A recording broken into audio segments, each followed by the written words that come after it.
दोस्तों, आखिर पति से दुखी होकर के आखिर एक राजकुमारी ने क्यों किया था घोड़े से विवाह? आखिर कौन था वह घोड़ा जो राजकुमारी ने उस घोड़े से विवाह किया था? दर्शक बंधु, पूरी जानकारी पाने के लिए आप हमारी वीडियो के लिए शुरू से लेकर अंत तक जरूर सुनिए, क्योंकि मित्रों, आज जो कहानी हम लेकर के आए हैं, ये कहानी बड़ी ही रोचक होने वाली है। ऐसी कहानी शायद आपने अभी तक नहीं सुनी होगी। तो आइए दर्शक बंधु, हम आपके लिए बड़े विस्तार के साथ में इस कहानी के लिए समझाते हैं।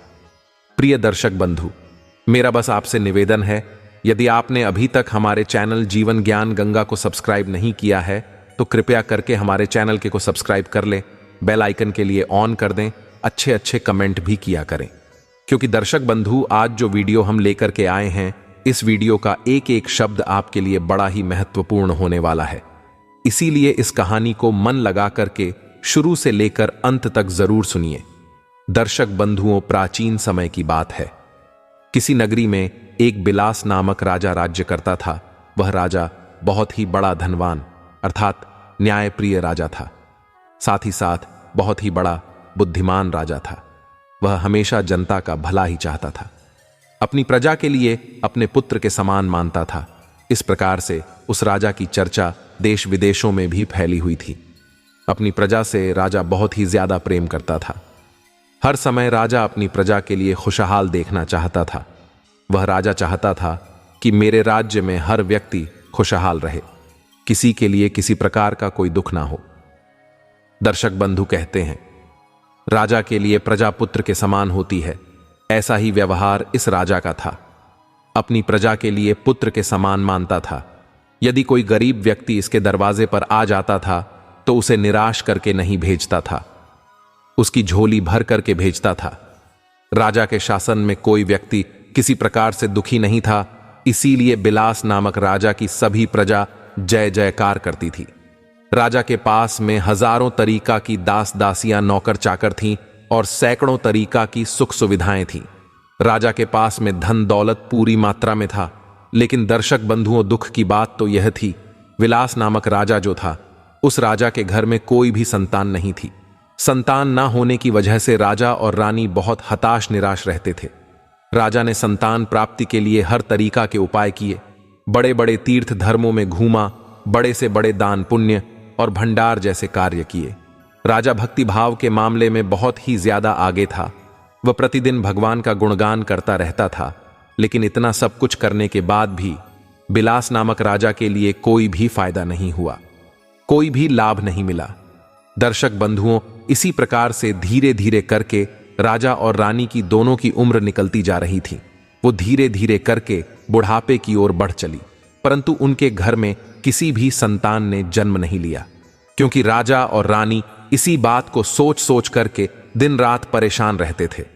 अब हमारे इतने बड़े राज्य का आखिर क्या होगा? हमारे इस राज्य का कोई भी हमारा वारिस नहीं है। आखिर हमारे ना होने पर हमारे शासन के लिए कौन चलाएगा? हमारे इस राज्य का वारिस कौन बनेगा? और इस प्रकार से हमारे इस प्रजा की जिम्मेदारी आखिर कौन उठाएगा? इस प्रजा की देखभाल कौन करेगा? हमारे होते हुए तो हमारी प्रजा हमारे लिए बच्चों के समान रहती है, लेकिन हमारे ना होने पर आखिर हमारी प्रजा का क्या हाल होगा? मित्रों, धीरे धीरे करके राजा और रानी, वो दोनों बेचारे इसी चिंता में डूबे रहते थे। सूख सूख कर उन दोनों का शरीर कांटा हो चुका था। अब तो राजा और रानी के लिए इसी चिंता के वजह से खाने पीने की भी सुध बुद्ध नहीं रहती थी। दर्शक बंधु, एक दिन की बात है, बिलास नामक राजा के दरबार में कहीं से एक सन्यासी आ जाता है। तो एक दासी आकर के रानी के लिए यह सूचना देती है। तब रानी भी उस दासी से कहती है, हे दासी, यह मेरा अंतिम दान और धर्म है। मैं दान धर्म करते करते अब परेशान हो चुकी हूं। इसके अलावा अब मैं किसी भी प्रकार का कोई दान धर्म नहीं करूंगी। तब रानी अनाज से भरा हुआ एक थाल महल से निकलकर बाहर लाती है। जब रानी सन्यासी की झोली में भिक्षा डालने के लिए जैसे ही आगे के लिए बढ़ती है, तो जिस दुख से रानी गुजर रही थी, वह दुख सन्यासी की दृष्टि में आ जाता है। तब सन्यासी महात्मा जी रानी भानुमति से पूछते हैं, हे रानी, आखिर क्या दुख है? तुम्हें क्या परेशानी है? तुम्हारे निराश रहने का रानी आखिर कारण क्या है? दर्शक बंधु, सन्यासी की बात सुनकर के रानी भानुमति सन्यासी के लिए सारी बात बता देती है। सन्यासी को बात बताने के बाद में रानी बुरी तरीका से रोने लगती है। दर्शक बंधु, रानी के दुख के लिए जब सन्यासी सुनता है तो सन्यासी एक पल के लिए वो भी गंभीर हो जाता है। उसके बाद में सन्यासी जवाब देते हैं, हे रानी भानुवती, आप किसी भी प्रकार की अब चिंता मत कीजिए। भगवान ने चाहा तो आपके संतान प्राप्ति की इच्छा जो है वह इच्छा आपकी आज पूरी हो जाएगी। मैं आपको विश्वास दिलाता हूं, आपके भी गर्भ से एक पुत्र जरूर जन्म लेगा, परंतु आपका वह पुत्र 141 साल तक ही आपके पास में रहेगा। 141 साल के बाद में वो पुत्र मृत्यु लोक पर नहीं रह पाएगा। हे रानी साहिबा, इससे बढ़कर के और कुछ देना ज्यादा समय तक पुत्र तुम्हारे लिए देना मेरे लिए यह संभव नहीं है। दर्शक बंधु, रानी भानुवती से बात करते करते सन्यासी ने अपने झोली में हाथ बढ़ाया और थोड़ी सी विभूति निकाल करके, रानी भानुवती, विभूति का ग्रहण कर लेना। ईश्वर की कृपा से, भगवान की कृपा से बहुत ही जल्दी तुम्हें पुत्र प्राप्ति का सुख भी मिल जाएगा। दर्शक बंधुओं, रानी भानुमती से इतना कहने के बाद में सन्यासी महात्मा वहां से अपने रास्ते के लिए चले जाते हैं। सन्यासी महात्मा के जाने के बाद में रानी भानुमती सोचने लगी, 1415 साल ही सही, कम से कम हमें 1415 साल तक तो हमारा पुत्र हमारे पास में रहेगा। पुत्र ना होने से तो हमारे लिए 141 साल ही काफी है। कम से कम के लोग हमें बांझ तो नहीं कहेंगे। रानी भानुवल्ली भानुमती के पास में गए तो रानी भानुमती ने विलास नामक राजा के लिए सारी बात बता दी और रानी भानुमती सन्यासी के द्वारा दी गई भभूति महाराज को दिखाती हुई बोली कि हे महाराज सन्यासी, महात्मा जी ने जो यह भभूति दी है यह हम दोनों के लिए ग्रहण करने के लिए कहा है। तब रानी भानुमती की बात सुनकर कि राजा ने बड़े निराश भाव से कहा, हे रानी, हमने इतना ज्यादा दान धर्म पुण्य किया, अनेकों प्रकार के भंडारे किए, गरीब लोगों की सहायता की, सैकड़ों तरीका की जब तप किए, लेकिन हमें कोई भी फल आज तक प्राप्त नहीं हुआ। यदि हमारे ऊपर ईश्वर की कृपा होती तो अब तक तो हमें संतान की प्राप्ति हो चुकी होती। अब तो हमारे ऊपर वृद्धावस्था आ चुकी है।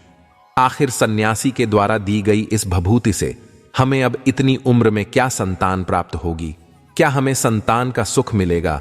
रानी भानुमती कहने लगी महाराज से, हे महाराज, जब हमने अपनी जिंदगी में हजारों तरीका के दान पुण्य धर्म यज्ञ किए, अब आखिरी नुक्सा हमारे लिए और बचा है। अब इसके लिए भी पूरा करके देख लो। आखिर सन्यासी महात्मा जी ने न जाने किस भूति के लिए हमें भेंट किया है, तो भूति को न खा करके हम सन्यासी के मन के लिए ठेस नहीं पहुंचाएंगे। इसीलिए हमें इस नुक्सा के लिए भी अजमा लेना चाहिए। दर्शक बंधु, पिलास नामक जो राजा था उसका हर व्यक्ति पर से विश्वास उठ चुका था। उसके लिए किसी पर भी विश्वास नहीं रहा था, लेकिन रानी भानुमती के लिए किसी भी प्रकार का कोई दुख ना पहुंचे, इसी वजह से राजा राजी हो गया। दर्शक बंधु, उसके बाद में अगली सुबह के लिए राजा और रानी ही मिलकर के नहाते धोती अपने इष्ट देवता का नाम स्मरण करते हैं। इसके बाद में उन सन्यासी महात्मा का स्मरण करते हुए उस भभूति को बांट करके राजा और रानी दोनों ही मिलकर के खा लेते हैं। उसके बाद में राजा और रानी दोनों ही निश्चिंत होकर के बड़े अच्छे तरीका से सो जाते हैं। दर्शक बंधु, इसी प्रकार सेब धीरे धीरे करके कुछ दिन गुजर जाते हैं और सन्यासी महात्मा के द्वारा कहे अनुसार एक दिन रानी गर्भवती हो जाती है। जैसे ही रानी भानुवती ने राजा के लिए सूचना दी तो राजा और रानी का खुशी का ठिकाना नहीं बचता है। राजा और रानी खुशी के वजह से फूले नहीं समाते हैं। राजा रानी से कहने लगा कि हे महारानी, हम पर सचमुच आज सन्यासी महात्मा जी की कृपा हो चुकी है।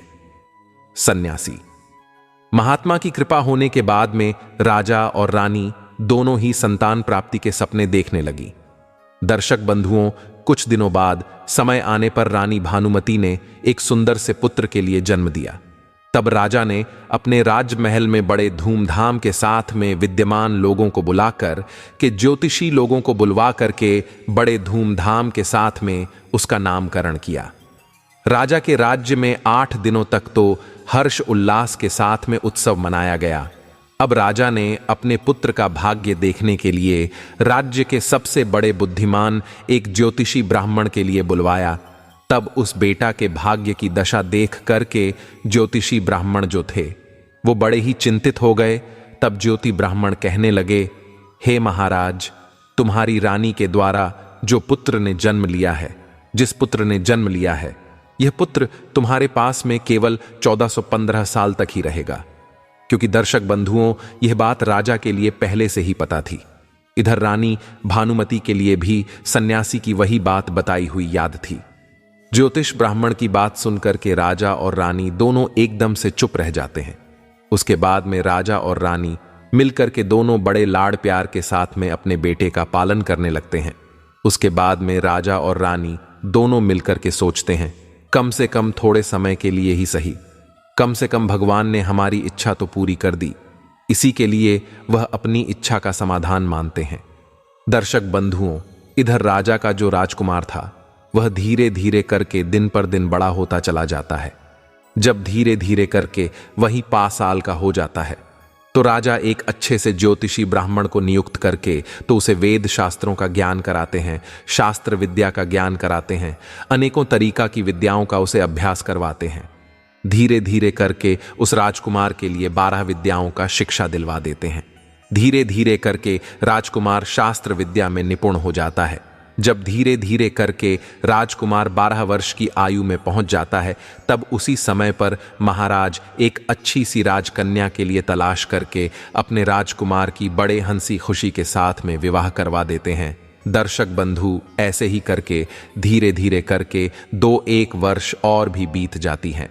जब धीरे धीरे करके राजकुमार 1415 साल का पूरा होने जाता है तो एक दिन राजकुमार पिता से बोलता है कि हे पिताजी, मैं अपने पूरे राज्य के लिए घूम कर देखना चाहता हूं, अपने राज्य में भ्रमण करना चाहता हूं। आज तक मैंने अपने राज्य महल से अलावा कहीं घूम कर नहीं देखा है। तब अपने पुत्र की बात सुनकर के विलास नामक राजा जो थे वो एकदम से चिंतित हो जाते हैं, क्योंकि इधर राजकुमार का 14वां साल जो था वह शुरू ही हुआ था। अब वही अनहोनी होने का जो वक्त था वह नजदीक आ चुका था धीरे धीरे करके। लेकिन राजा ने यह सब बातें अपने पुत्र के लिए नहीं बताई थीं और पुत्र से कह भी नहीं सकता था। तब राजा अपने चेहरे पर झूठ मूठ की खुशी ला करके अपने पुत्र से कहता है कि हाँ बेटा, तुम जरूर जाओ, तुम्हें अपना राज्य घूम करके जरूर ही देखना चाहिए, अपने राज्य में भ्रमण करना चाहिए और अपने राज्य की जो जनता है उसका दुख सुख देखना चाहिए। आखिर तुम्हारे राज्य में जनता खुश है या दुखी है, और तुम्हें देखना चाहिए आखिर तुम्हारा राज्य कैसा है, कहां पर कौन व्यक्ति निवास करता है। इन सब बात की जानकारी तुम्हें होना चाहिए, क्योंकि बेटा, मेरे मरने के बाद में तुम्हारे लिए ही इस राज्य का वारस बनना है, तुम्हारे लिए ही इस राज्य का राजा बनना है। परंतु बेटा, तुम एक बात का ध्यान रखना, तुम कहां जा रहे हो और क्या करने के लिए जा रहे हो, क्या करने वाले हो, यह बात भूल कर भी तुम पत्नी के लिए मत बताना। तब वह बेटा कहता है, ठीक है पिताजी, जैसा आपने बताया है, ठीक आपके कहे अनुसार मैं वैसा ही करूंगा।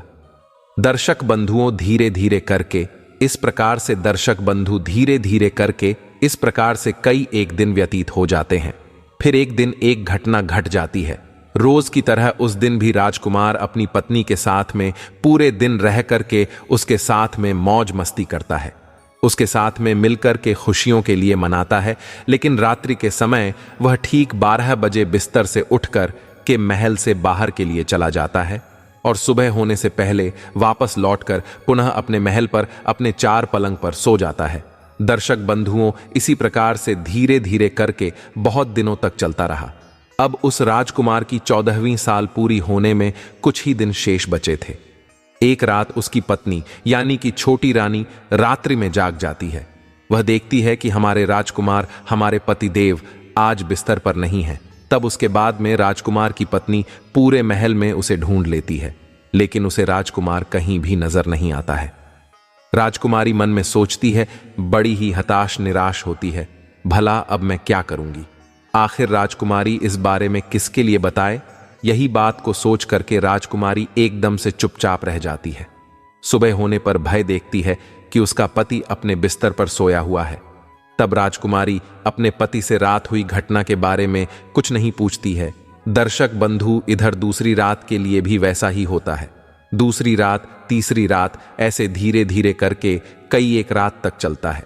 इस प्रकार से राजकुमार की रानी जो थी बहुत ही ज्यादा चिंतित हो जाती है। वह सोचने लगी, आखिर मेरा पति रात्रि के समय में जाता कहाँ है? आखिर वह किससे मिलने के लिए जाता है? कौन उसका इतना प्रिय है जो उससे मिलने के लिए आधे रात्रि के समय जाता है? दर्शक बंधुओं, इसी प्रकार से राजकुमारी के मन में सारे सवाल उछलते कूदते रहते हैं, लेकिन राजकुमार से पूछने में उसे बहुत ज्यादा डर लगता है। अपने सास और ससुर से उसने पूछने की सोची, लेकिन उसके बीच में उसकी कुल और मर्यादा बीच में आ जाती थी।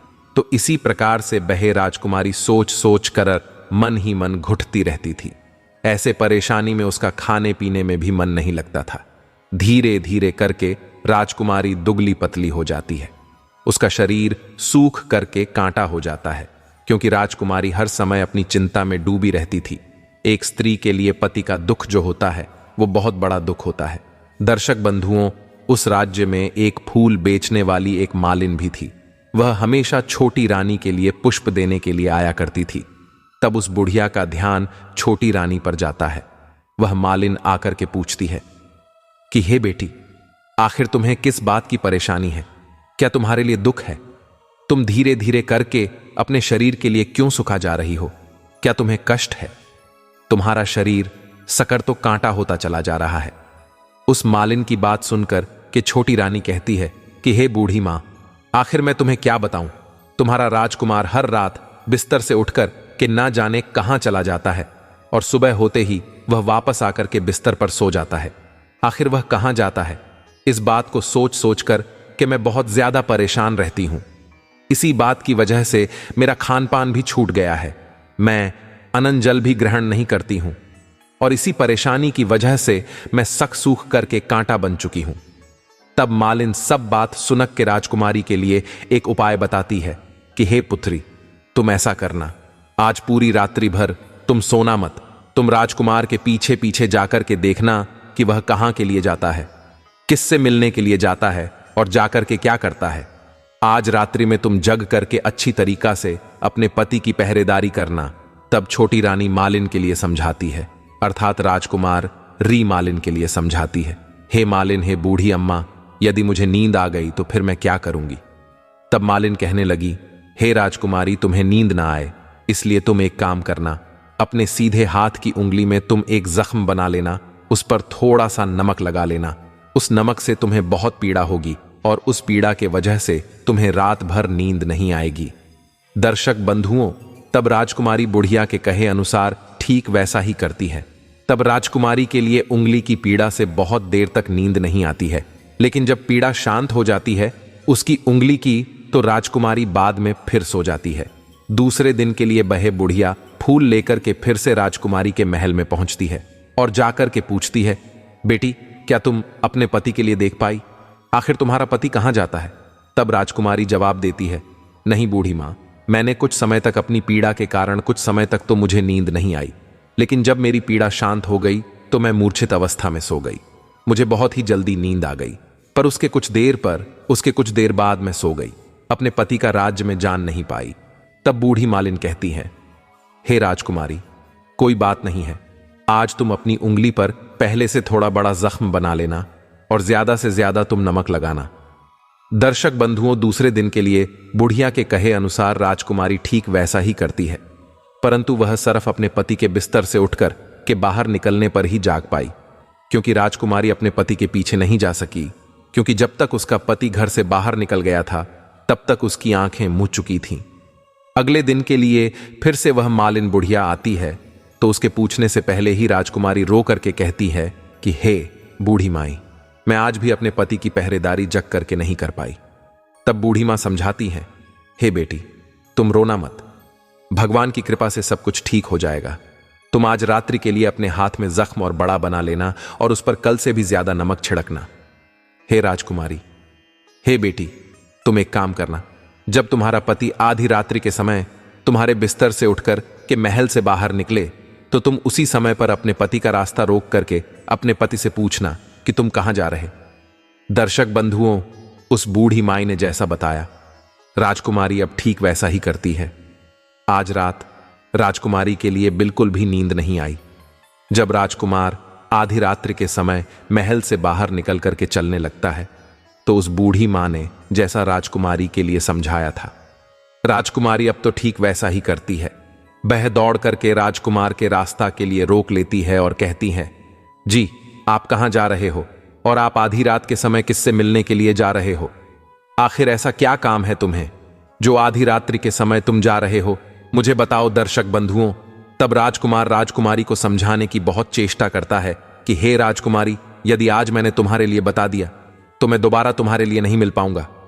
तब राजकुमारी कहने लगी, कोई बात नहीं है, ना मिल पाओ, लेकिन आप रात रात्रि के समय कहां जाते हो यह जरूर मुझे बताओ। दर्शक बंधु राजकुमारी की बात को सुनकर कि राजकुमार बिल्कुल ही हताश निराश हो जाता है, बेबस हो जाता है। राजकुमारी की जीत के आगे राजकुमार की एक भी नहीं चली। दर्शक बंधुओं, ठीक उसी समय पर उसका 14वीं साल पूरी होने के बाद में 15वीं साल लगने वाली थी। राजकुमार मन में सोचने लगा, अब भगवान की कृपा से जो होने के लिए है वह हो जाने दो। यह सोच करके वह कुछ अनाज के लिए मंत्रों से सिद्ध करने के बाद में अपने पत्नी के हाथों में देकर के कहता है कि हे राजकुमारी, तुम इस अनाज के लिए दोनों हाथों की मुट्ठी में कस करके पकड़ना। पहले सीधे हाथ में पकड़े हुए इस अनाज के लिए तुम मेरे ऊपर फेंकना, फिर उसके बाद में तुम्हें पता चल जाएगा कि मैं कौन हूं। इसके बाद में तुम अपने 1.5 हाथ में पकड़े हुए इस अनाज के लिए मेरे ऊपर फिर से फेंकना। तब मैं उसी समय पर तुम्हें जैसा था ठीक वैसा ही मिल जाऊंगा। लेकिन यदि तुम 1.5 हाथ का अनाज तुम मेरे ऊपर फेंकना भूल गई तो फिर मैं तुम्हें कभी नहीं मिल। राजकुमारी कहने लगी, राजकुमार से मैं कभी भी नहीं भूलूंगी। दर्शक बंधुओं, यह कहने के बाद में राजकुमारी बड़े विश्वास के साथ में सीधे हाथ में पकड़े हुए उस अनाज के लिए राजकुमार के ऊपर फेंक देती है। तो वह राजकुमार एकदम से एक विशाल घोड़ा बन जाता है और देखते ही देखते राजकुमार तेजी से दौड़ लगाने लगता है। तब राजकुमारी उस घोड़े के लिए एकदम से देखने लगती है और वह भूल जाती है कि राजकुमार ने मुझसे 1.5 हाथ में जो अनाज लगा हुआ है, इस अनाज को मेरे ऊपर फेंकने के लिए कहा था। दर्शक बंधुओं, कुछ ही देर में घोड़ा राजमहल में फेरी लगाने के बाद में राजमहल से बाहर निकल करके चला जाता है और उसकी आंखों के सामने से एकदम से गायब हो जाता है। जब घोड़ा महल से बाहर चला जाता है तब रानी राजकुमार के लौटने का इंतजार करती रहती है, लेकिन राजकुमार जो था घोड़ा बना हुआ वह वापस लौट करके नहीं आता है। अब राजकुमारी के लिए अपनी करनी पर बड़ा ही पश्चाताप होता है। रानी स्वयं के लिए कोसने लगती है, स्वयं के लिए भला बुरा कहने लगती है, लेकिन अब उस बात का कोई लाभ मिलने वाला नहीं था, क्योंकि राजकुमार भी अब वापस लौटकर आने वाला नहीं था। दर्शक बंधुओं, इधर सुबह होते ही राजकुमारी भानुवल्ली घटना आज घट चुकी है और अब तो राजा बेचारे चाहकर भी कुछ नहीं कर सकती थी। अब तो राजा दुखी होकर के अपने बिस्तर के लिए पकड़ लेते हैं और राह देखते रहते हैं कि शायद किसी दिन हमारा राजकुमार लौट करके हमारे राज्य महल के लिए वापस आ जाए। दर्शक बंधुओं, धीरे धीरे करके इस तरीका से पूरे 3 माह बीत जाते हैं, लेकिन फिर भी राजकुमार लौट करके नहीं आया। फिर से धीरे धीरे करके पूरी साल व्यतीत हो जाती है, लेकिन राजकुमार लौट करके नहीं आया। उस राजकुमार का कोई भी अता पता नहीं लगता है। तब राजा राजकुमार को ढूंढने के लिए उस राज्य के गांव गांव में 2-2, 3-3 सिपाहियों के लिए भेज देते हैं, लेकिन उन्हें राजकुमार का कोई भी सुराग नहीं मिलता है। इधर रानी यह सोच करके स्वयं के लिए मन ही मन कोसती चली जा रही है कि उसकी खुद की जिद के कारण उसका पति आज गायब हो चुका है और इसी कारण से राजकुमारी अपने पति के लिए आज खोकबय है। तब राजकुमारी अपने मन ही मन प्रण ले लेती है कि वह कुछ ना कुछ करके अपने पति को पाकर ही रहेगी और एक दिन उसे घर वापस लेकर के जरूर ही आएगी। एक दिन राजकुमारी सुबह उठकर के अपने सास ससुर के पास में जाती है और अपने सास ससुर और विलास नामक राजा और रानी भानुमती से अर्थात अपने सास ससुर से कहती है कि मैं अपने पति की खोज करने के लिए राज्य से बाहर जा रही हूं। आखिर राजा रानी के लिए क्या चाहिए था? उनके लिए यही इच्छा थी कि हमारा बेटा हमें वापस मिल जाए। यही सोच करके विलास नामक राजा और रानी भानुमती अपने पुत्र वधू के लिए आज्ञा दे देते हैं कि हे पुत्री, तुम जो चाहे वह करो, तुम्हें जहां भी जाना है वहां तुम जाओ, लेकिन हमारे बेटा के लिए तुम वापस लेकर जरूर आओ। बेटी, हम तुम्हें आशीर्वाद देते हैं, ईश्वर तुम्हें कामयाबी दे। दर्शक बंधुओं, उसके बाद में तब राजकुमारी अपना भेष बदल करके एक साधारण सी स्त्री बन जाती है उसके बाद में राजकुमारी ने शस्त्री बनने के बाद में अपने कुछ नौकरों के लिए और अपनी कुछ नौकरानियों के लिए अपने साथ में लिया और कुछ खाने पीने का सामान भी अपने साथ में ले लिया। और रानी ने राज की सीमा पर जाकर के एक खाने पीने का भोजनालय बना दिया। तब राजकुमारी वहीं राज्य की सीमा पर आने जाने वाले यात्रियों के लिए खाना फ्री में देने लगी। तब उसी समय पर राजकुमारी ने एक शर्त रखी थी, उसके यहां पर भोजनालय में खाना खाने वाले व्यक्ति के लिए। परंतु राजकुमारी की यही थी, जो भी व्यक्ति हमारे भोजनालय पर भोजन करेगा तो उसके लिए उसकी जिंदगी में घटी हुई या फिर कोई भी देखी हुई घटना के बारे में जानकारी जरूर ही देनी पड़ेगी। हर भोजन करने वाले व्यक्ति के लिए जरूर ही बताना पड़ेगा कि आज हमने यह देखा, कल हमने वह देखा। यही बताने के बलदे में हर व्यक्ति के लिए मुफ्त में खाना मिलेगा। परंतु राजकुमारी के लिए जिस बात की जरूरत थी वह बात अब तक सुनने के लिए नहीं मिली थी। दर्शक बंधुओं, धीरे धीरे करके ऐसे ही कुछ दिन तीत हो गए। प्रिय दर्शक बंधु, इसी प्रकार से कुछ दिन बीत गए। इसी के दौरान एक और घटना घटती है जो रानी के महल में फूल लेकर के आती थी। बुढ़िया, उस बुढ़िया की एक बेटा और एक बहू थी और उन दोनों का एक छोटा सा पुत्र था, यानी कि बूढ़ी माई का एक पोता था। बूढ़ी मां के बेटा और बहू सुबह काम के लिए कहीं गए हुए थी तो अपने बेटे की संभालने की जिम्मेदारी उस बूढ़ी माई के लिए सौंप गई थी, क्योंकि वो मां घर पर अकेली ही फ्री रहती थी। इसी प्रकार से बेटा और बहू रोज काम के लिए चले जाते थे और जो बूढ़ी माई थी वह रोजाना इसी प्रकार से उस पोता के लिए दिन भर खिलाया करती थी, क्योंकि वह बूढ़ी मां पान के लिए खाया करती थी। एक दिन बुढ़िया ने अपने थैले में हाथ डाल करके देखा तो देखा उसमें पान है ही नहीं। लेकिन बूढ़ी मां के लिए पान खाने की बहुत ज्यादा तलब लगने लगी। तो उसी समय पर बूढ़ी मां ने सोचा, यदि मैं पान के लिए नहीं खाऊंगी तो मेरा दिन कैसे कटेगा। इसी वजह से बूढ़ी मां ने सोचा, मेरा पोता तो अभी तक खेल रहा है, तब तक क्यों ना जाकर के मैं पड़ोस की दुकान से जाकर के मैं एक पान के लिए ले आऊं। यही सोच करके बहे बूढ़ी मां पड़ोस की दुकान पर पान लेने के लिए चली गई। जब बूढ़ी मां पान लेने के लिए गई थी तो पान लेकर के लौटते लौटते उसे देर लग गई, उसे देर हो गई। तब तक इधर बूढ़ी माई के बहू और बेटा शाम होने पर घर के लिए वापस लौट आए। तो उसी समय पर बेटा और बहू ने देखा कि हमारा बच्चा तो घर पर बिल्कुल ही अकेला है और वह बेचारा रो रहा है। अपने बच्चे को अकेला देख कर के बेटा और बहू एकदम से गुस्से में आकर के लाल पीले हो गए और बूढ़ी माई के लिए मन ही मन में भला बुरा कहने लगे। दर्शक बंधु, तब तक वह बूढ़ी माई पड़ोस की दुकान से पान लेकर घर आ गई। तब बूढ़ी माई के बेटा ने पूछा, हे मां, आखिर तुम हमारे बेटा को घर पर अकेली छत छोड़ करके कहां गई थी। तब बूढ़ी मां कहने लगी, हे बेटा, मैं पड़ोस की दुकान पर पान लेने के लिए गई थी। इस पर बूढ़ी माई का लड़का क्रोध में आकर के कहने लगा, हे माई, आज के बाद तुम हमारे बेटा के लिए घर पर अकेले छोड़ करके कभी मत जाना। तब बूढ़ी मां कहने लगी, नहीं बेटा, आज के बाद मैं फिर ऐसा कभी भी नहीं करूंगी। लेकिन दर्शक बंधु, दूसरे दिन के लिए वह बूढ़ी मां उस बात के लिए भूल गई और फिर से पोस की दुकान पर पान लेने के लिए चली गई। पहले दिन की तरह शाम के लिए जब बेटा बहू काम कर कर वापस लौटे तो घर पर आकर के देखते हैं कि फिर से उनका बच्चा घर पर अकेला खेल रहा है और रो रहा है। अब तो यही दृश्य देख करके बुढ़िया के बेटे की जो शक्ति थी वह एकदम से खत्म होने लगी। जब बुढ़िया घर पर वापस लौट करके आई तो बुढ़िया के बेटा ने क्रोध में आकर के बूढ़ी माई के लिए घर से निकाल दिया। बेटा के घर से निकालने की वजह से बुढ़िया रात भर से बाहर अकेली बैठी रही और बहे बूढ़ी मां, और सुबह होते ही बूढ़ी मां पान खाने के लिए फिर से पड़ोस की दुकान पर निकल गई। ऐसा लगता था जैसे बूढ़ी मां के लिए पान खाने का पागलपन का दौड़ा सा लग चुका था। बूढ़ी मां के लिए पड़ोस की दुकान तक जाते जाते कब अंधेरा हो गया इस बात का बूढ़ी मां के लिए पता ही नहीं चला। बूढ़ी माई के लिए जब ध्यान आया तो बूढ़ी मां के लिए बुढ़ापे के समय में जिस रास्ते के लिए गई वो रास्ता रात्रि के समय में उसे साफ दिखाई नहीं दे रहा था। बूढ़ी मां अंधेरे के समय में आंखें फाड़ करके देखती देखती आगे के लिए निकल पड़ी। तभी एक कपिला गाय उसी समय पर छमछम करती हुई आवाज उसी मैदान में आ गई। तो उसी समय पर गाय को देख करके बुढ़िया सोचने लगी, यदि मैं इस गाय के पीछे पीछे इसके साथ ही साथ जाऊंगी तो इसी प्रकार से मैं अपने घर तक पहुंच जाऊंगी। यही सोच करके वह बूढ़ी माई उस गाय के पीछे पीछे चल दी। बहे गाय धीरे धीरे करके काफी दूरी तय कर लेती है।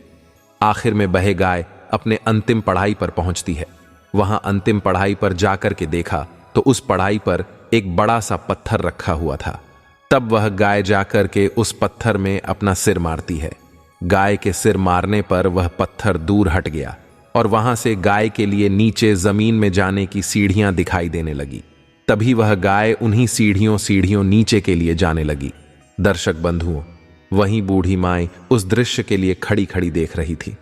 पीछे से जाते जाते बूढ़ी माई ने उस गाय की पूंछ के लिए झट से पकड़ लिया।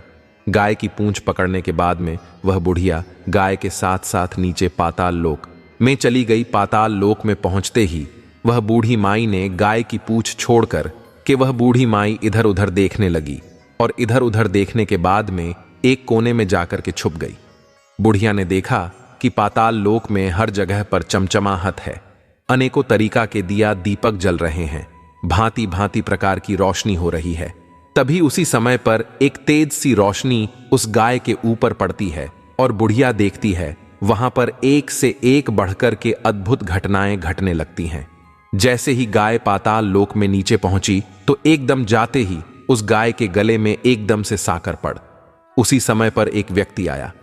एक व्यक्ति आकर उस गाय के दूध के लिए धने लगा, लेकिन जो व्यक्ति गाय का दूध निकालने वाला था वह न जाने कौन सा व्यक्ति होता है, वो उसे दिखाई नहीं देता है। ऐसा दृश्य देखकर कि बूढ़ी माई एकदम से घबरा गई। बूढ़ी माई मन में सोचती है, आखिर मैं आज कहां फंस गई हूं। बुढ़िया सोचते सोचते यहां वहां जगह ढूंढने लगी अपने छुपने के लिए, लेकिन बूढ़ी माई के लिए कहीं भी छुपने के लिए जगह नहीं मिल रही थी। हर जगह पर पाताल लोक में प्रकाश ही प्रकाश था। वह बूढ़ी माई उसके बाद में चुपचाप एक कोने में खड़ी रहकर कि वह पूरा वाकया देखने लगी जो वहां पर उसके सामने हो रहा था। दर्शक बंधु, कुछ समय के बाद में वहां पर एक सुंदर सा भूरा घोड़ा आया। वहां पर 2 कुंड बने हुए थे। उसमें से एक कुंड में उस घोड़े ने उसी कुंड में छलांग लगाई और झट से ऊपर आ गया। अब उसी समय पर उस घोड़े के लिए राजपुत्र का रूप प्राप्त हो गया। अब उसी समय पर उस घोड़े के लिए राजकुमार का रूप प्राप्त हो गया। राजकुमार बनने के बाद में उसने दूसरे कुएं में स्नान किया। वहां पर रखे हुए उसने फिर नए वस्त्र पहने। दर्शक बंधु, और वहां पर नजदीक में एक सुंदर सा पलंग बना हुआ था। वह राजकुमार उसके बाद में आकर के उसी सुंदर से पलंग पर बैठ गया। उस राजकुमार के सामने अचानक से भोजन से भरी हुई एक थाली आ गई और उस राजकुमार के सामने एक सुंदर सा तोता बैठा हुआ था। और उसके बाद में सूर्यदेव का स्मरण करने के बाद में उस राजकुमार ने उस तोता से पूछा कि हे मिट्ठू तोता, तुम इस बात के लिए बताओ, आखिर मेरे माता पिता धरती लोक पर क्या कर रहे हैं। तब उसी समय पर वह तोता बताने लगा कि हे राजकुमार, तुम्हारे माता पिता अपने बेटा के शोक में डूबे हुए हैं। वह बहुत ही ज्यादा चिंतित है अपने बेटे को लेकर कि फिर राजकुमार पूछता है, हे मिट्ठू तोता, आखिर रे राज्य के लिए कौन संभाल रहा है। तब तोता ने उत्तर दिया, हे राजकुमार, राज्य के लिए तो वैसे प्रधान संभालता है। फिर राजकुमार ने पूछा, हे तोता, अब तुम ये बताओ, अब मेरी पत्नी क्या कर रही है। तब तोता ने उत्तर दिया कि हे राजकुमार, तुम्हारी पत्नी ने नगर की सीमा पर एक भोजनालय खोल लिया है और वहां आने जाने वाले लोगों से वह नई से नई खबर के बारे में पूछती रहती है। उस तोता के कहते ही राजकुमार कहने लगा, ठीक है मिट्ठू। तोता इतना कहने के बाद में राजकुमार अपने चारपाई पर सो गया। दर्शक बंधु, इधर बूढ़ी माई एक कोने में खड़ी होकर कि यह सारे दृश्य के लिए देख रही थी। बूढ़ी माई ने ऐसी अद्भुत घटना अपनी जिंदगी में पहले कभी नहीं देखी थी। ऐसे दृश्य को देखकर कि बूढ़ी माई अपनी भूख प्यास सब कुछ भूल चुकी थी। उसे समझ में नहीं आ रहा था, अब मैं करूं तो क्या करूं। वह भावुकता के साथ में देखने लगती है कि ना जाने अब आगे क्या होगा। लेकिन दर्शक बंधु, उसके बाद में उस बूढ़ी माई के सामने और कोई घटना नहीं घटी। इसी प्रकार से पूरी रात गुजर गई। इधर सुबह भी हो गई। सुबह होने पर वह पलंग पर लेटा हुआ राजकुमार वह फिर से एक घोड़े के रूप में परिवर्तित हो जाता है और वह बड़ा ही सुंदर घोड़ा बन जाता है।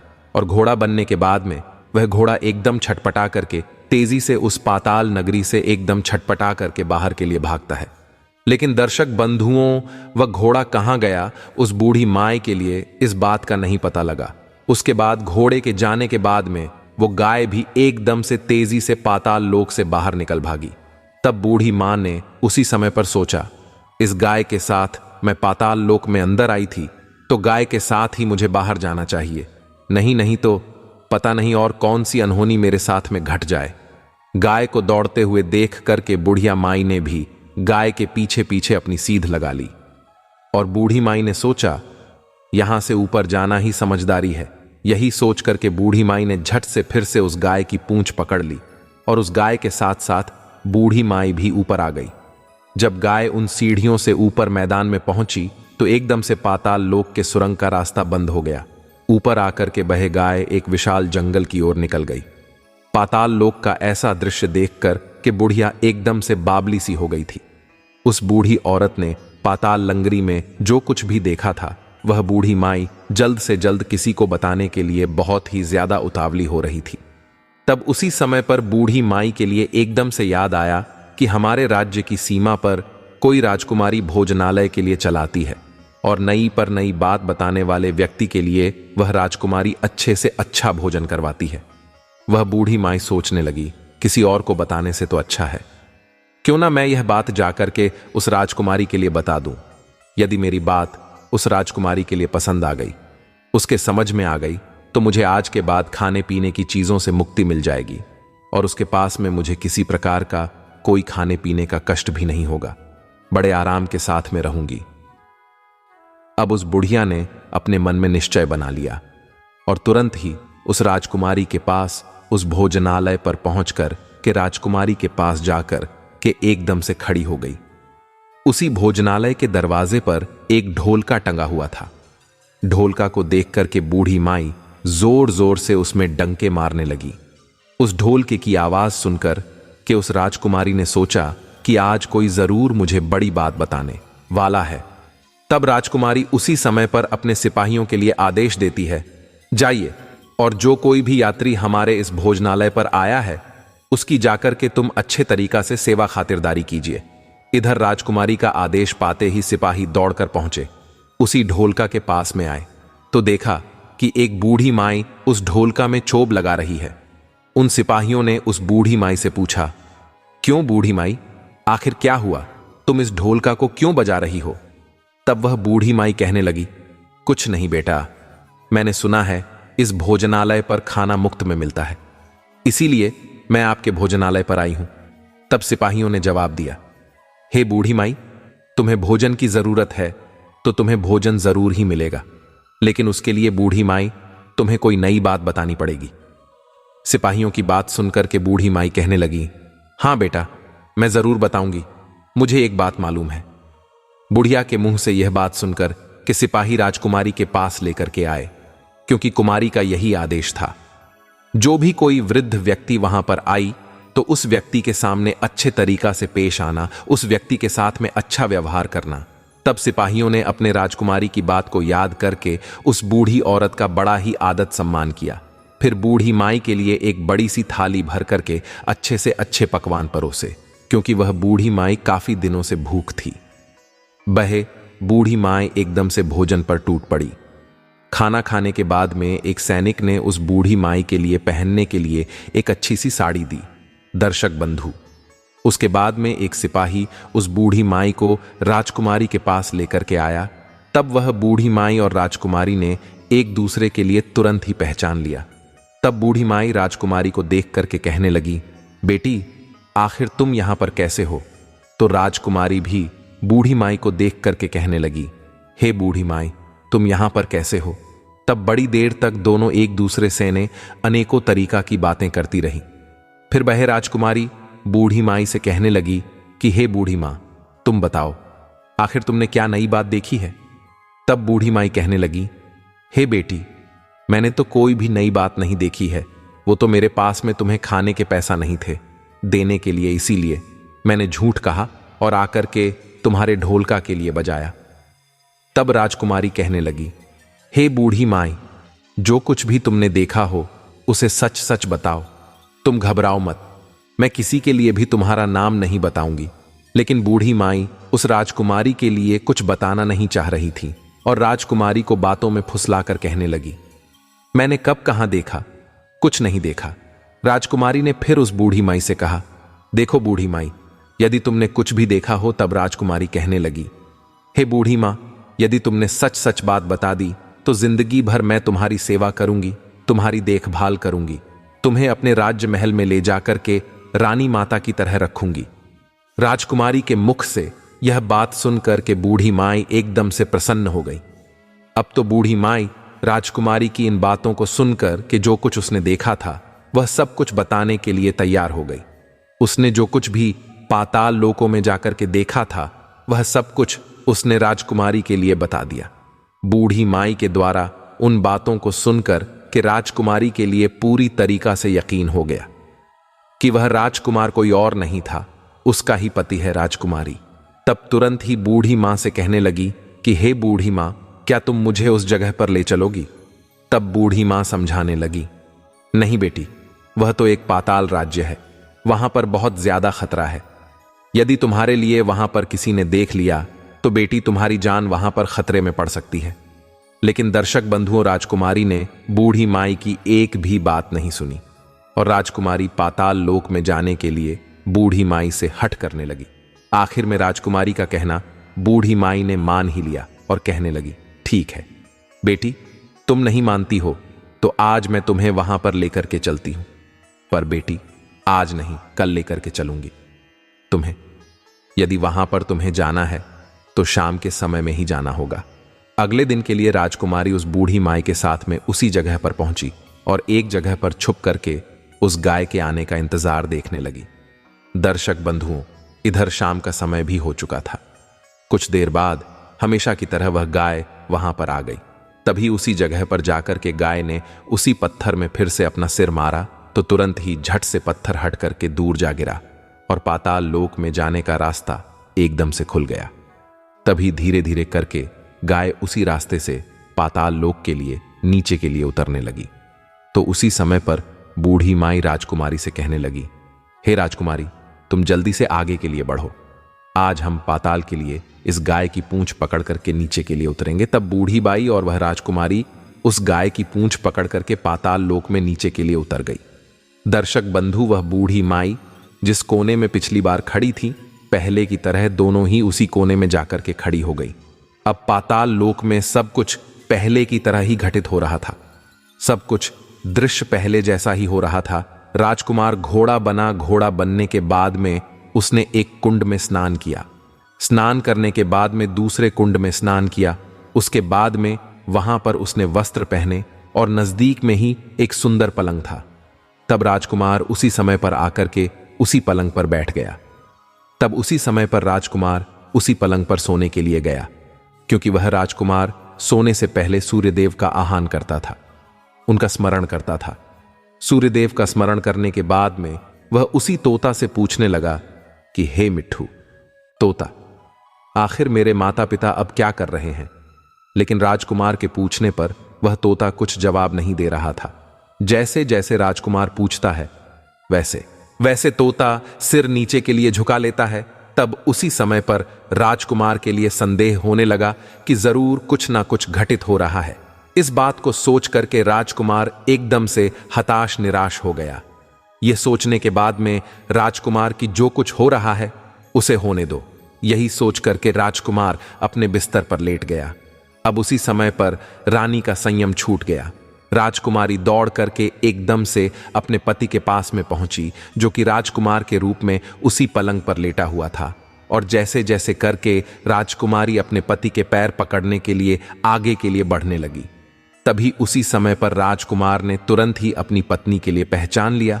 तो एकदम से राजकुमार पीछे के लिए हट गया और झट से चिल्लाने लगा कि नहीं नहीं, तुम मुझे मत छूना, नहीं तो सर्वनाश हो जाएगा। तभी उसी समय पर राजकुमारी अपने दोनों हाथों को जोड़कर के राजकुमार से अपनी भूल पर, अपनी करनी पर पश्चाताप करने लगी और राजकुमार से विनती करने लगी। राजकुमारी कहने लगी, हे राजकुमार, मुझसे बहुत बड़ी भूल हो गई थी। मुझे उस समय पर आपसे पूछना नहीं चाहिए था कि आप रात में कहां के लिए जाते हो। इसीलिए हे राजकुमार, आज मैं अपनी गलती पर पश्चाताप करती हूं और अपनी भूल भी स्वीकार करती हूं। राजकुमार, मुझे मेरी भूल की सजा मिल चुकी है। अब कृपया करके आप मेरे साथ में घर के लिए चले। आपकी चिंता करते करते आपके माता पिता ने अन्न जल भी ग्रहण करना छोड़ दिया है। उनका शरीर सूख सूख करके कांटा हो चुका है। आपके बिना आपकी प्रजा भी बहुत ज्यादा दुखी रहने लगी है। तुम्हारे बिना राजकुमार तुम्हारे प्रजा में कोराम सा छा गया है। आपके बिना राजकुमार आपकी प्रजा भी खुशहाल नहीं है, बहुत ज्यादा दुखी है। इस पर राजकुमार कहने लगा, तुम बहुत बड़ी गलती कर बैठी हो, अब दोबारा गलती मत करना, नहीं तो जो कि मैं अब तुम्हें दिख रहा हूं। राजकुमार की बात सुनकर कि राजकुमारी जोर जोर से विलाप करने लगी। दर्शक बंधु, थोड़ी देर बाद राजकुमार के मन में उसके प्रति दया उत्पन्न हो गई। राजकुमार राजकुमारी से कहने लगा, हे राजकुमारी, यदि तुम मुझे वापस पाना चाहती हो तो तुम्हें एक काम करना होगा। यह काम बहुत कठिन है, लेकिन यह काम तुम्हें अकेले रहकर ही करना पड़ेगा। रानी ने जवाब दिया, कहिए स्वामी, चाहे तुम्हारे लिए कितना भी कठिन काम हो, मैं उस काम के लिए अवश्य ही करूंगी। इसके बाद में राजकुमार ने उसे बताया कि हे राजकुमारी, इस पाताल से ऊपर जाते ही तुम्हें एक बहुत बड़ा घना जंगल नजर आएगा। ऐसे 6 जंगल पार करने के पश्चात तुम्हें एक 7वां जंगल मिलेगा। वह जंगल दिखने में सबसे ज्यादा बिघ घना है। उस जंगल के बीचों बीच में एक पीपल का वृक्ष है। उसकी आसपास की जगह पत्ते, कांटों इत्यादि से ढक चुकी। वहां पर अनेकों प्रकार की प्राणियों की मीटिंग होती है और अनेकों प्रकार के, जैसे शेर, भालू, चीता, हाथी, सियार, ऐसे भांति भांति प्रकार के पक्षी वहां पर बैठते रहते हैं। ऐसे भली भांति प्रकार के पशु पक्षी वहां पर बैठते रहते हैं। तो मैं वहां से उन सभी जीव जंतुओं को भगा करके वह जगह तुम्हें साफ करनी है और उस जगह के लिए गोबर से लीप पताई करके उस जगह के लिए तुम्हें पवित्र बनाना और उसके बाद में उस जगह पर तुम्हें रंगोली बनाना है, रंगोली से सजाना है। उसके बाद में तुम्हें उस जगह पर पूजा पाठ करना है। उसके साथ ही साथ उस वृक्ष की भी पूजा करनी है। यह सब काम तुम्हें दोपहर से पहले ही करना है। दोपहर से पहले ही तुम्हें उस जगह पर बैठ करके सूर्य नारायण का आवन करना है, उनका भजन करना है। दोपहर से पहले ही सूर्य भगवान का रथ वहां पर उतरेगा।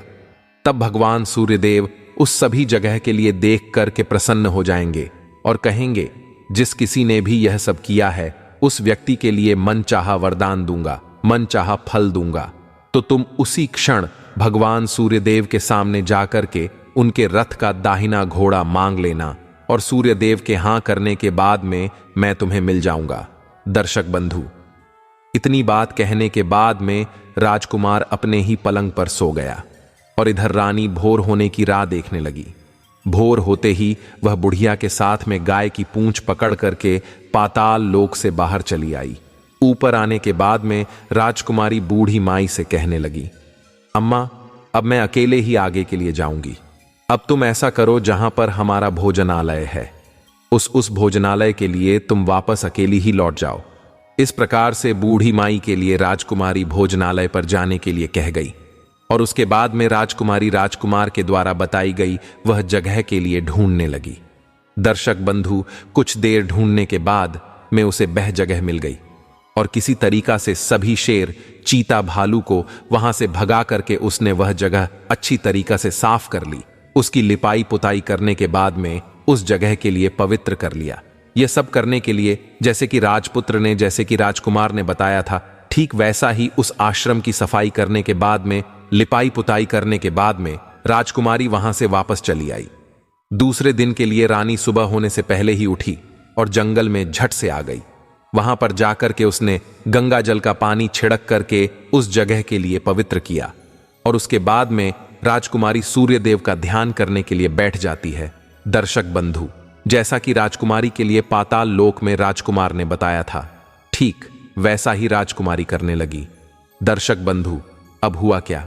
ठीक 12 बजे सूर्य भगवान का रथ उसी वृक्ष के शीख आकर के रुका। जब सूर्य भगवान ने रथ से नीचे के लिए देखा तो वहां का पवित्र वातावरण देख करके सूर्यदेव यह दृश्य देख करके बड़े ही प्रसन्न हो गए। सूर्यदेव कहने लगे, जिस किसी ने भी यह काम किया है वह व्यक्ति मेरे पास आकर के आज मुझसे मन चाहे वरदान मांग ले। बिना कुछ सोचे समझे आज मैं उसे वरदान वहीं दे दूंगा। जैसे ही राजकुमारी ने सूर्यदेव के यह शब्द सुने तो राजकुमारी ने बिना समय गमा हुए दौड़ करके सूर्यदेव के सम्मुख पहुंची। राजकुमारी सूर्यदेव के लिए नमस्कार करती हुई बोली, हे भगवान, इस जगह की साफ सफाई करने वाली, इस जगह को पवित्र करने वाली आखिर मैं ही हूं भगवान, मैंने ही यह जगह साफ की है। राजकुमारी की बात सुनकर कि सूर्यदेव ने कहा, अच्छा देवी, यदि तुमने यह जगह साफ की है, इस जगह के लिए पवित्र बनाया है, तो आज मैं तुम्हें वरदान देता हूं। जो तुम्हारे मन में हो उसके लिए मांग लो। राजकुमारी ने जवाब दिया, हे सस, मुझे आपके रथ का दाहिनी घोड़ा चाहिए। तब सूर्यदेव कहने लगे, नहीं नहीं, मैं तुम्हें और कुछ भी दे सकता हूं, लेकिन अपने रथ का दाहिना घोड़ा नहीं दे सकता हूं। मेरे रथ के 12 घोड़े हैं। तुम चाहो उनमें से और कोई घोड़ा मांग लो, लेकिन मैं तुम्हें अपना यह दाहिना घोड़ा नहीं दे सकता हूं। लेकिन दर्शक बंधु, सूर्यदेव की एक भी बात रानी ने नहीं मानी। वह सूर्यदेव से बार बार यही कह रही थी कि हे सूर्यदेव, आप मुझे दाहिना घोड़ा दे दीजिए।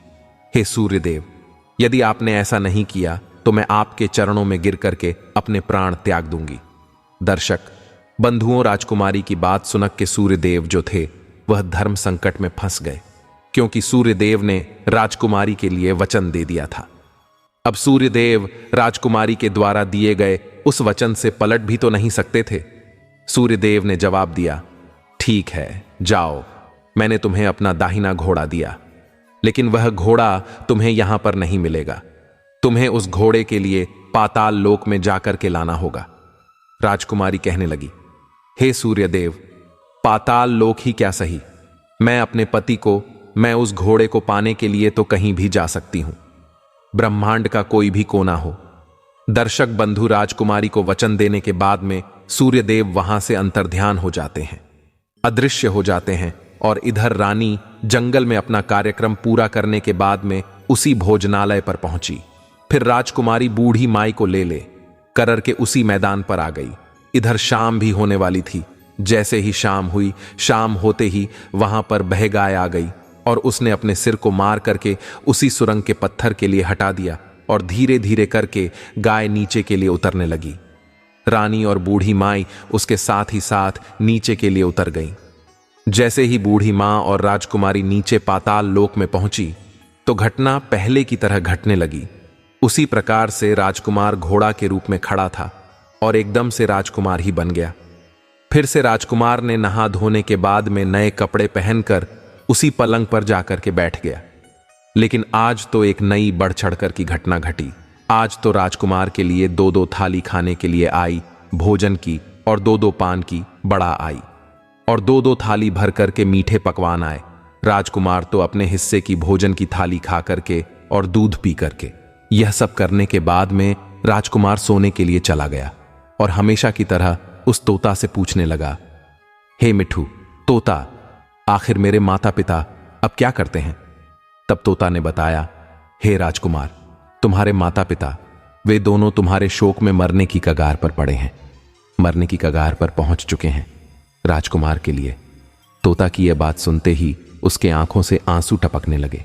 फिर वह पूछने लगा, हे तोता, आखिर मेरे राज्य शासन के लिए अब कौन चला रहा है?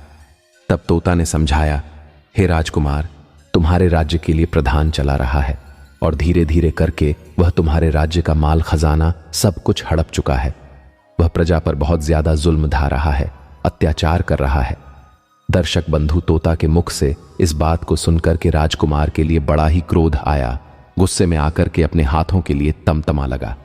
अब राजकुमार पूछने लगा, हे तोता, आखिर अब मेरी पत्नी क्या कर रही है? इतने शब्द सुनने के बाद में तोता अब कुछ भी नहीं बोला, बिल्कुल चुप हो गया, मौन धारण कर लिया। अब रानी का संयम जवाब देने लगा। वह दौड़ करके अपने पति के सम्मुख आ पहुंची। तब उसी समय पर राजकुमार रानी से कहने लगा, हे राजकुमारी, अब मैं तुम्हें प्राप्त हो चुका हूं, मिल चुका हूं। तब राजकुमारी ने जवाब दिया, हे प्रिय, हे स्वामी, क्या तुम सही कह रहे हो? क्या आप अब फिर से घोड़ा तो नहीं बनेंगे? राजकुमार ने जवाब दिया, नहीं प्रिय, ऐसा समय हर किसी के पास में बार बार नहीं आता। जो दिन आज है हमारे पास में वह कल नहीं रहेंगे, और जो कल दिन होंगे वह आज नहीं होंगे। समय कभी बार बार हर व्यक्ति का एक जैसा नहीं रहता है। इसीलिए राजकुमारी, मैं दोबारा घोड़ा अब जीवन में कभी भी नहीं बनूंगा। तब राजकुमारी से उस राजकुमार ने कहा, हे राजकुमारी, तुमने मुझे प्राप्त करने के लिए इतनी सारी मुसीबतें उठाई, इतने सारे कष्ट उठाए हैं। इसीलिए सूर्यदेव ने मुझे सदैव के लिए घोड़े के जन्म से मुझे मुक्त कर दिया है, हमेशा हमेशा के लिए। तब राजकुमार ने बड़े ही प्यार से कहा और राजकुमारी के लिए गले लगाया। धीरे धीरे करके अपने वस्त्रों से उसके आंसू पछे। दर्शक बंधु अब कुछ देर पश्चात बोर हो गई तो उसी समय पर गाय वहां से रिंगने लगी और ऊपर के लिए जाने लगी। दर्शक बंधुओं, अब तो रानी और राजकुमार और बहे बूढ़ी माई उस गाय की पूंछ को पकड़ करके झट से पाताल लोक से पृथ्वी लोक पर आ गए। ऊपर आने पर बूढ़ी माई और राजकुमार राजकुमारी में सीधे भोजनालय पर पहुंची। उन्होंने जाकर के वहां का सब सामान लोगों में बांट दिया और अपने भोजनालय पर ताला लगा करके अपने राज्य के लिए पुनः लौट आए। दर्शक बंधु, अब राजकुमार को वापस लौटता आता देखकर कि प्रधान जो था, जो राज्य के लिए चला रहा था, वह एकदम से घबरा गया। तब राजकुमार ने उस प्रधान के लिए बंदी बना करके अपने कैद खाने में डाल दिया और पहले की तरह अपना राज सिंहासन सब कुछ अपने हाथ में ले लिया।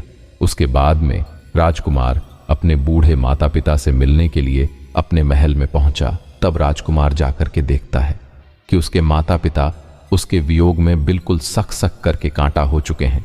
अपने बेटा को लौटता हुआ देख करके बिलास नामक राजा और रानी भानुवल्ली, उनके शरीर में अब किसी प्रकार की कोई कथा नहीं बची थी अपने पुत्र को। जैसे ही उन दोनों ने देखा तो एकदम से झट से गले लगा लिया। बड़े प्यार के साथ में अपने बेटा के लिए सहलाने लग। अपने बेटा को प्राप्त करने के बाद में बिलास नामक राजा और रानी भानवती के शरीर में एकदम जान से जान आने लगी। कुछ दिनों में ही वह बिस्तर से उठ करके बैठने लगे। अब तो राजा और रानी दोनों ही अपने पुत्र के लिए आशीर्वाद देने लगे। राजकुमार के लौटने की खबर पूरे राज्य में तुरंत ही फैल गई। दर्शक बंधु, अब तो उस राज्य की प्रजा बड़ी ही खुशी मना रही थी। तभी उसी समय पर प्रजाजन राजमहल के सम्मुख ट हो गए। तब जाकर के राजकुमार ने भी उनसे भेंट की और प्रजा के लिए वचन दिया, आज के बाद में तुम्हारे लिए कोई भी व्यक्ति कभी भी कोई दुख नहीं पहुंचाएगा। दर्शक बंधु, तब विलास नामक राजा ने और रानी भानु ने अपने उस राजकुमार का राज अभिषेक करने के बाद उसे सिंहासन पर विराजमान करवा दिया और अपने पुत्र वधू के लिए महारानी का दर्जा दे दिया। इसके बाद में राजा और रानी ईश्वर की भक्ति करने के साथ ही साथ खुशी से अपने दिन के लिए बिताते हैं। महाराज बना हुआ वह राजकुमार अच्छे तरीका से अपने राज्य काज के लिए चलाने लगा और अपने पत्नी के साथ में रह करके बड़े सुख शांति के साथ जीवन के लिए व्यतीत करने लगा। दर्शक बंधु, आपने देखा कि किस प्रकार से आज की कहानी में एक राजकुमारी ने घोड़े के साथ में विवाह किया था, लेकिन मित्रों, वो घोड़ा नहीं था, वो उसका पति ही था, राजकुमार। और हम आपके लिए बता ही चुके हैं, जब महाराज बिलास राव और महारानी, तुम्हारे गर्भ से कुछ दिनों बाद एक पुत्र पैदा हो जाएगा। और साथ ही साथ महात्मा जी ने यह भी कहा था, पुत्र तो पैदा हो जाएगा लेकिन तुम्हारे पास में केवल 15 वर्ष तक ही रहेगा। तो दर्शक बंधु, महात्मा जी के द्वारा कही गई वो बात भी सच होने थी। इसीलिए वो राजकुमार घोड़ा बना था और इसी वजह से राजकुमारी ने घोड़े से विवाह किया था। दर्शक बंधु, आपसे यह उम्मीद है यह कहानी आपके लिए पसंद आई हो और आपके जीवन में इसका बहुत महत्वपूर्ण योगदान हो। यही थी हमारी एक रोचक कहानी। तो कृपया करके वीडियो को लाइक कर देना, चैनल को भी सब्सक्राइब करने की कृपा कर देना। आज की वीडियो बस